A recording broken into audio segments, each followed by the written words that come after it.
Hi guys, and welcome back to the kingdom. I hope you guys are having positive and productive weeks this week. So this week I thought I would share with you guys how I'm going to be electrifying the book A Court of Mist and Fury. So back in November I started playing with electrifying books and putting LEDs in books using Addie LaRue.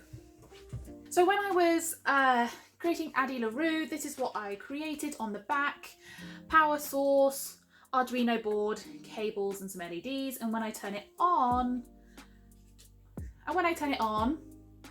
the lights twinkle. Now unfortunately the lights don't really show up very well on camera, but as you can see they twinkle in a sort of constellation pattern. So the video where I did that will be down in the description, and you can see how I did that and see some of the things that went well and some of the things that didn't. So I have revised my technique a little bit, done some thinking, and have decided to approach it slightly differently.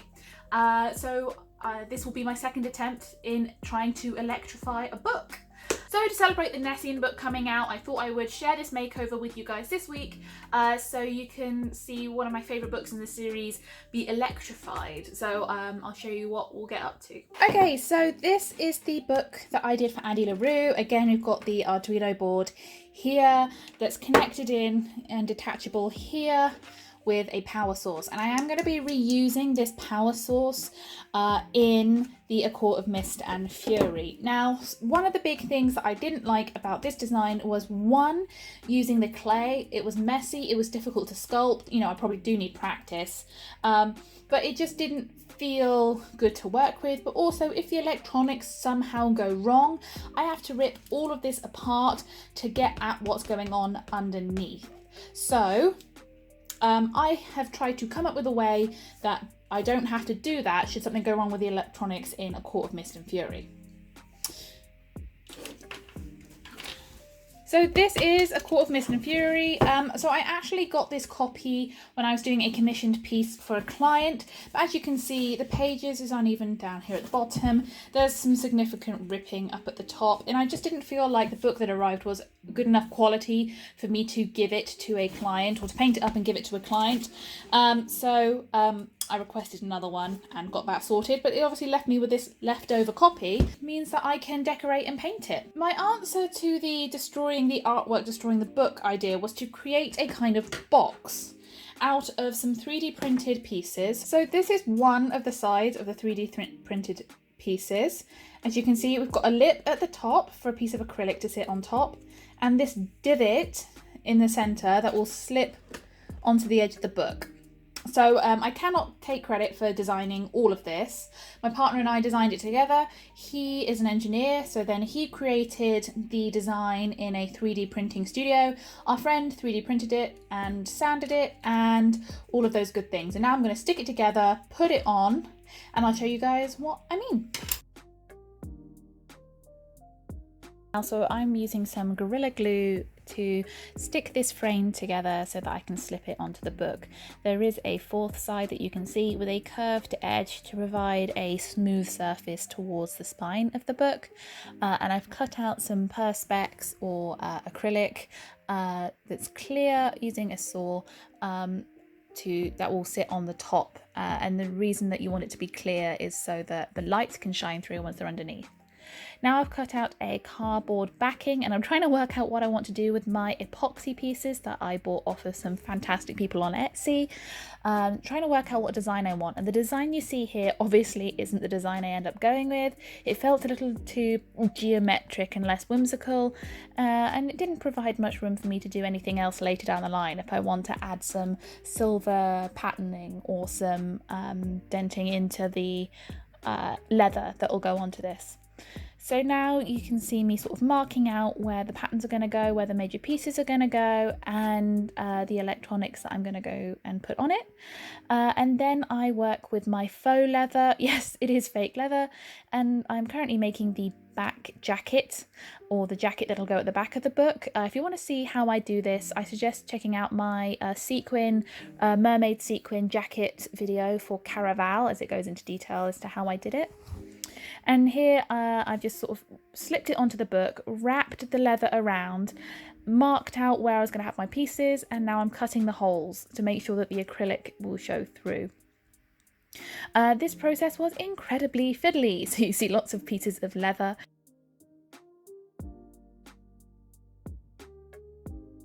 But eventually I think that the effect was so worth it. Here I'm just making sure that everything will fit before continuing to punch the rest of the holes for the littler stars.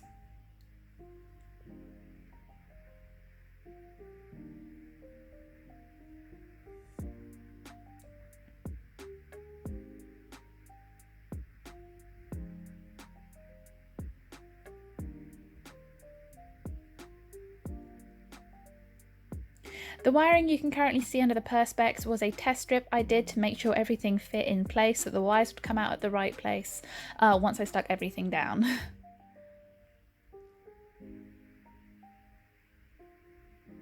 Now I'm using standard PVA glue to stick the perspex down to the 3D printed frame. And I use quite a lot of glue because I do not want this coming apart. And now I'm applying the glue to make sure that the faux leather doesn't lift up and sticking everything in place. This is the point of no return and I was absolutely terrified, but I love the result. And obviously I'm sticking my epoxy pieces on top of that as well, and I do love the design that I ended up settling on. So here is it off of the book, so you can see the frame underneath it, the jacket at the far end. So now I need to neaten everything up, stick things down along the sides, which is what I'm doing here. And again, I'm just using sort of standard PVA glue and some scissors.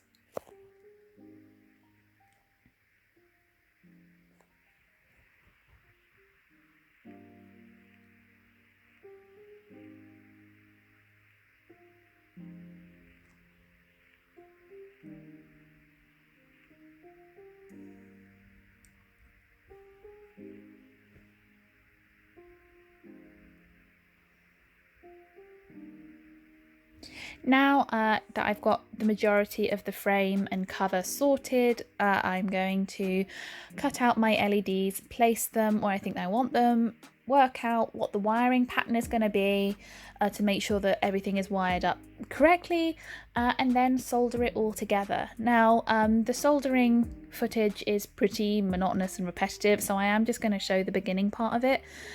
It's one of those things that you stick on a book or a Netflix show and you just sort of keep doing the same process over and over until all of the wires are soldered up, which can be quite therapeutic in a way.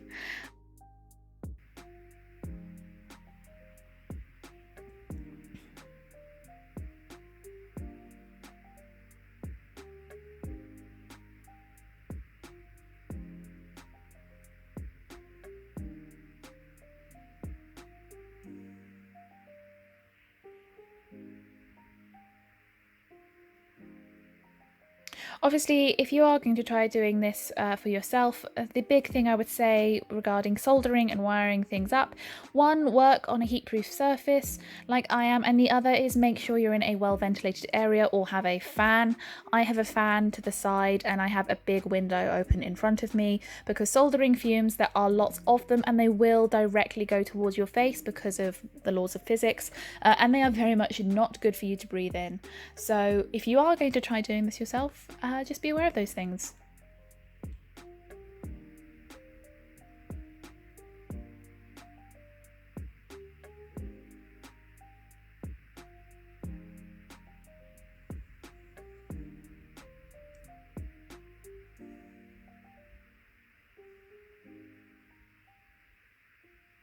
Okay, so here is the Arduino code that my boyfriend and I started writing late into the night. Hi guys, so it is another day and I'll show you guys the end result of my soldering. So yes, it does look a bit messy, but most important thing is that it all works. All of these LEDs light up, and thanks to some fantastic coding, thanks to my boyfriend, they also flash between purple and blue and white to create this very magical effect. So what's left to do now is to neaten up these edges, because as you can see they're a bit all over the place, and slip the back in here and put it on the book.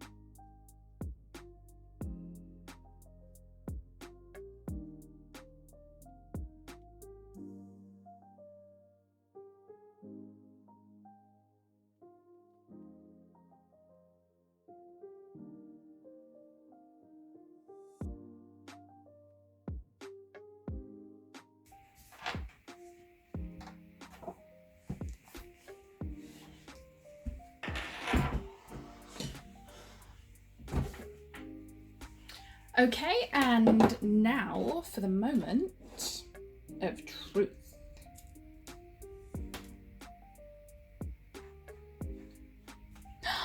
It looks so good. Oh, yes.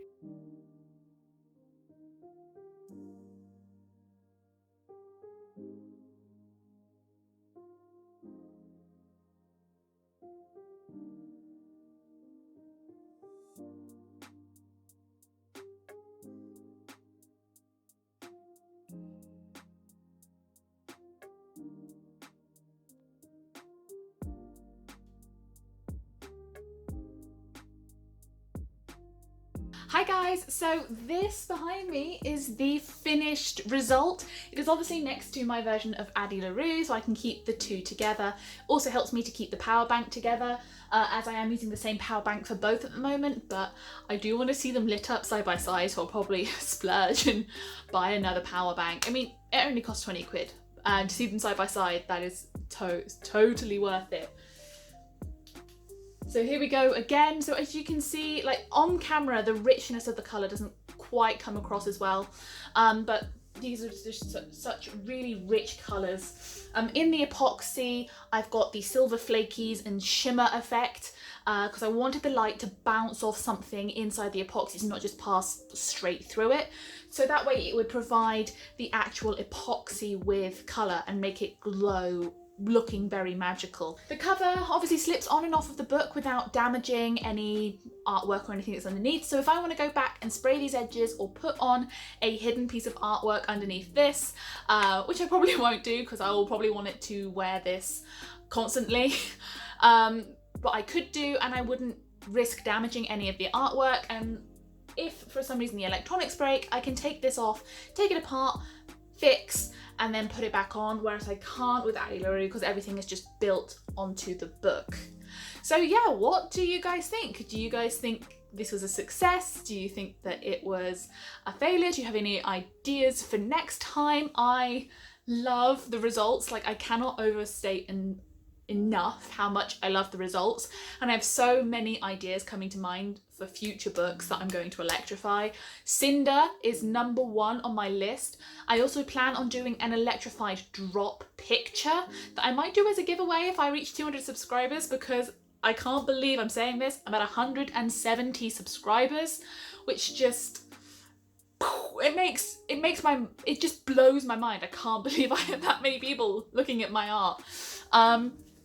So yeah, I'm going to have a rainbow drop picture that's electrified. Again, all of this stuff can be powered off of just, you know, a battery pack that you carry around to keep your phone charged.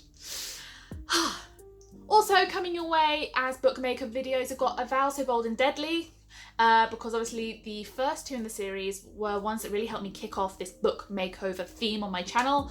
So it's going to be great to finish off that set and see the series all side by side. Another one is one of my personal favourite books ever. Like, at the moment, it is definitely my #1, and that is These Violent Delights. Oh my gosh, and Chloe just released the cover for These Violent Ends, and I think that These Violent Ends is going to break me. It is so good.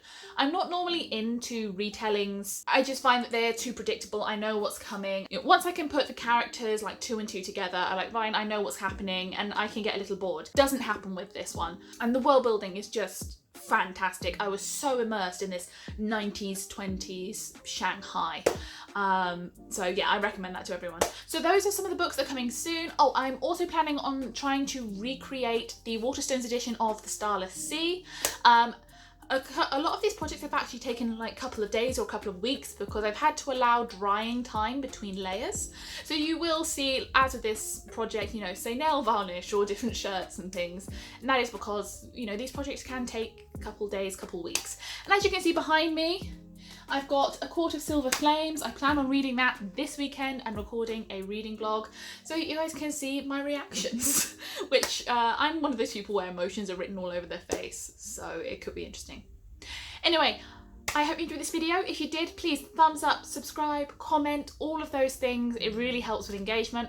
If you guys like this or have any other ideas for books like this or involving LEDs, electronics and sounds, because I have about 1 billion ideas, let me know in the comments because it might just kickstart me into doing something extra. And I will see you next time. I hope you guys have positive and productive weeks. Bye!